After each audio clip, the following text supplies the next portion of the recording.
Hi there. तो आज हम लोग लीड कोड का प्रॉब्लम नंबर 2054 देख रहे हैं, two best non overlapping events. तो यहाँ पे हमें एक इवेंट्स एरे दी होगी। तो इस एरे में एक इवेंट के पास क्या क्या वैल्यूज़ हैं, उसका स्टार्ट टाइम और उसका एंड टाइम, और वो कितनी वैल्यू दे रहा है हमें, वो ठीक है।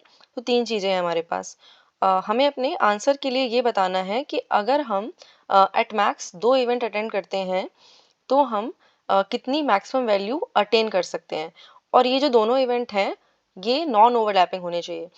तो एट मैक्स हम 2 इवेंट अटेंड कर सकते हैं, लेकिन हमें एक इवेंट से भी अगर मैक्सिमम वैल्यू मिल जा रही है then that will also work, ठीक है। तो इस वाले एग्जांपल में ये 132 वाला इवेंट और ये 452 वाला इवेंट नॉन ओवरलैपिंग है। और यहाँ पे जो वैल्यूज आ रही हैं वो 2 + 2 4 आ रही है, ठीक है। अगर हम ये वाला एग्जांपल देखेंगे तो यहाँ पे जो 132 वाला इवेंट है और ये जो 452 वाला इवेंट है, ये दोनों मिलके हमें 4 वैल्यू देंगे। लेकिन ये जो 155 वाला इवेंट है ना, ये इंडिविजुअली हमें एक 5 वैल्यू दे दे रहा है, ठीक है। तो हम अपने आंसर में 5 रिटर्न करेंगे। तो हमें बेसिकली अपनी जो वैल्यू है वो मैक्सिमाइज करना है, नो मैटर कि वो एक इवेंट से मिल रही है या 2 इवेंट से मिल रही है। लेकिन अगर हम 2 इवेंट ले रहे हैं तो वो नॉन ओवरलैपिंग होने चाहिए, ठीक है। तो let's see how we will be able to solve this problem. तो यहाँ पे हमारा जो प्रॉब्लम है उसके कुछ ऑब्जर्वेशंस पहले नोटिस कर लेते हैं।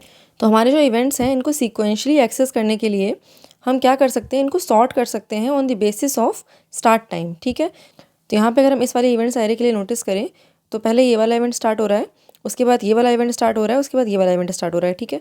तो हम क्या कर सकते हैं, अपनी इवेंट्स एरे को स्टार्ट टाइम के बेसिस पे सॉर्ट कर सकते हैं, जस्ट सो हम उसको एक्सेस कर सकें सीक्वेंशली, क्योंकि हमें कहीं पे भी इनपुट में दिया नहीं हुआ है कि हमारी जो एरे है वो सॉर्टेड है, ठीक है। तो पहला काम हम ये करेंगे, अपनी एरे को सॉर्ट कर लेंगे on the basis of start time, ठीक है। दूसरी चीज़ अगर हम नोटिस करें, हमें किसी भी इवेंट को जब प्रोसेस कर रहे होंगे तो हमें ये देखना है कि इस इवेंट के पहले कोई ऐसा इवेंट आया है क्या जो कि नॉन ओवरलैपिंग हो और जिसकी वैल्यू जो है वो मैक्सिमाइज्ड हो। तो यहाँ पे किसी भी इवेंट के पहले जितने भी इवेंट आए होंगे ना, हमें उन सारे ही इवेंट्स में से जिसकी वैल्यू मैक्सिमम है वो पता करनी है, ठीक है।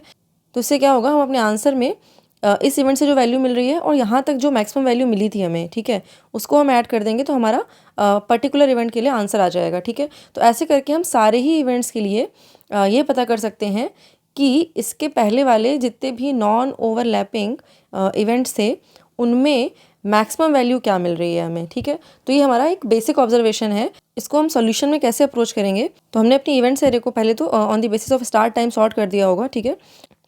तो इस वाले इवेंट के लिए जितने भी इवेंट्स का एंड टाइम इससे पहले आया हुआ है उनमें जो मैक्सिमम वैल्यू वाला इवेंट है वो पता करना है हमें, ठीक है। तो हम किसी भी इवेंट के लिए जो भी पहले वाले इवेंट्स हैं उनको प्रोसेस कर सकते हैं, लेकिन उनको हमें on the basis of end time process करना है। तो यहाँ पे हम एक अनदर एरे ले सकते हैं और उस एरे में हम सारे ही इवेंट्स को on the basis of end time sort करके रखेंगे, ठीक है। क्योंकि हमें किसी भी इवेंट के लिए ये पता करना है कि ऐसे कितने इवेंट्स हैं पहले जिनका जो एंड टाइम है वो इसके स्टार्ट टाइम से कम हो, ठीक है। तो ऐसे सारे ही इवेंट्स हम with the help of another array निकाल सकते हैं, ठीक है। और ये वाली जो एरे होगी हमारी on the basis of end time sorted होगी। तो let's see an example for this. तो लेट्स से हमारे पास कुछ इवेंट्स दिए हुए हैं, तो ये इवेंट्स हमारे स्टार्ट टाइम के बेसिस पे सॉर्टेड हैं।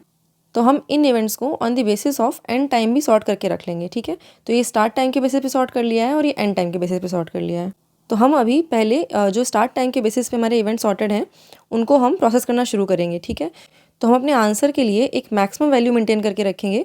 तो ये मैक्सिमम वैल्यू अभी तक के जितने भी इवेंट्स किसी पर्टिकुलर इवेंट्स के पहले हो चुके हैं ना, उनमें जो मैक्सिमम वैल्यू मिली है वो है, ठीक है। और यहाँ पे हम अपना आंसर भी मेंटेन करके चलेंगे, ठीक है। तो लेट्स से हमने पहला वाला इवेंट उठाया 379 वाला, ठीक है। तो अभी इस वाले पर्टिकुलर इवेंट के लिए ऐसे कौन से इवेंट्स हैं जिनका जो एंड टाइम है वो इसके स्टार्ट टाइम से पहले आया हुआ है। तो अभी यहाँ पे तो कोई इवेंट ऐसा नहीं है, तो यहाँ पे मैक्सिमम वैल्यू में हमारा आंसर 0 ही रहेगा। और जो हमारा करंट इवेंट है वो 9 वैल्यू दे रहा है, तो हम अपना आंसर जो है वो अपडेट करके 9 कर देंगे, ठीक है। तो हम इस इवेंट को प्रोसेस कर चुके हैं, अभी हम सेकंड इवेंट को प्रोसेस करेंगे। तो इस वाले इवेंट को जब हम प्रोसेस करेंगे तो इसके पहले हम फिर से देखेंगे कोई ऐसे इवेंट्स हैं क्या जो इसके स्टार्ट टाइम के पहले एंड हो चुके हैं। तो अभी भी कोई नहीं है, ठीक है। तो अभी हम क्या करेंगे, फिर से अपनी जो वैल्यू है अपडेट करेंगे। तो मैक्सिमम वैल्यू अभी भी 0 रहेगी और जो आंसर है वो अभी भी 9 रहेगा, क्योंकि ये वाली वैल्यू 9 से छोटी है, ठीक है। फिर हम अपना थर्ड इवेंट प्रोसेस करेंगे।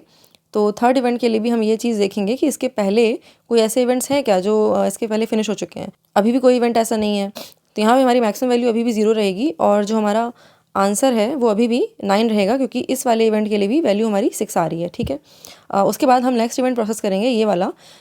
तो इस वाले इवेंट के लिए हम ये देख सकते हैं कि ऐसा कोई इवेंट आया है क्या जिसका जो एंड टाइम है इसके स्टार्ट टाइम से छोटा हो। ठीक है, तो ऐसा है एक्चुअली। तो ये वाला जो इवेंट है, दिस इज़ दैट इवेंट जिसका एंड टाइम जो है इसके स्टार्ट टाइम से छोटा है। और ये वाला इवेंट हमें कहाँ मिलेगा? अपनी एंड टाइम वाली एरे में। ठीक है, तो यहाँ पे एंड टाइम से जो सॉर्टेड हमारे इवेंट्स हैं, इस एरे में हमारे पास ये वाली जो पहली वैल्यू है, ये वाली वैल्यू हमें मिल जाएगी। तो हम यहाँ पे इस एरे को तब तक प्रोसेस करते रहेंगे जब तक कि इसका जो एंड टाइम है वो हमारे करंट इवेंट के स्टार्ट टाइम से छोटा है ना। तो यहाँ पे 5 जो है वो 6 से छोटा है, इसलिए हम इसको प्रोसेस करेंगे और जो मैक्सिमम वैल्यू है वो अपडेट करके 4 कर देंगे।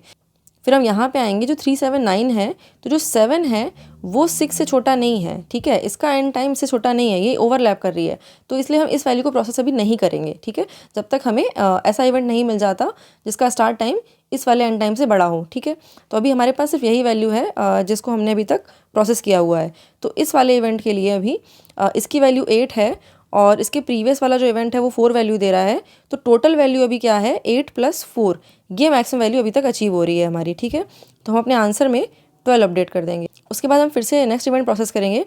तो हमारे नेक्स्ट इवेंट के लिए भी there is only one event जिसका जो एंड टाइम है इसके स्टार्ट टाइम से कम है, और ये वाला इवेंट हम ऑलरेडी प्रोसेस कर चुके हैं। ठीक है, तो हमें यहाँ पे जो मैक्सिमम वैल्यू है वो 4 ही रहेगी, और ये जो हमारा आंसर है वो अभी भी 12 ही रहेगा, क्योंकि 4 + 4 = 8 विच इज़ लेस देन 12। ठीक है, तो at the end of processing all these events we will have our maximum value in this answer variable. ठीक है, and we will return this answer variable.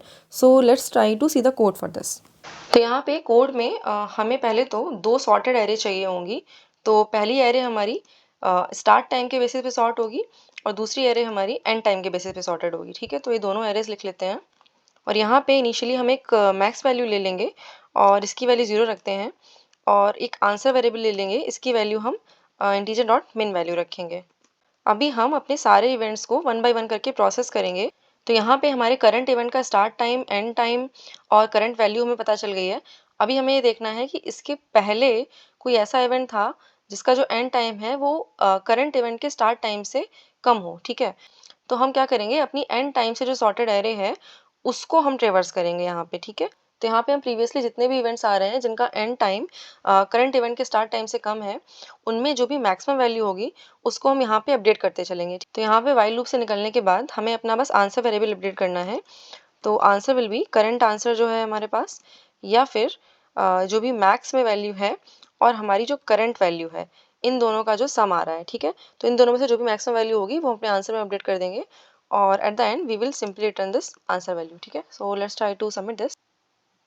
तो यहाँ पे अगर हम टाइम कॉम्प्लेक्सिटी की बात करें तो हम ये एरे सॉर्ट कर रहे हैं, तो इसकी वजह से हमारी टाइम कॉम्प्लेक्सिटी यहाँ पे order of n log n आएगी। और उसके अलावा हम यहाँ पे एक बार अपनी एरे को ट्रेवर्स कर रहे हैं, तो this should be order of n। तो यहाँ पे इंटरनली भी हम वाइल लूप में एरे को ट्रेवर्स कर रहे हैं, लेकिन ये जो j वैल्यू है दिस इज एवर इंक्रीजिंग, तो यहाँ पे this should be order of n + n at max. So time complexity will be order of n log n, और स्पेस कॉम्प्लेक्सिटी हमारी ऑर्डर ऑफ n होगी because of this start and end array. So yeah that was all for this video. Thank you for watching. I will see you next time. Bye bye.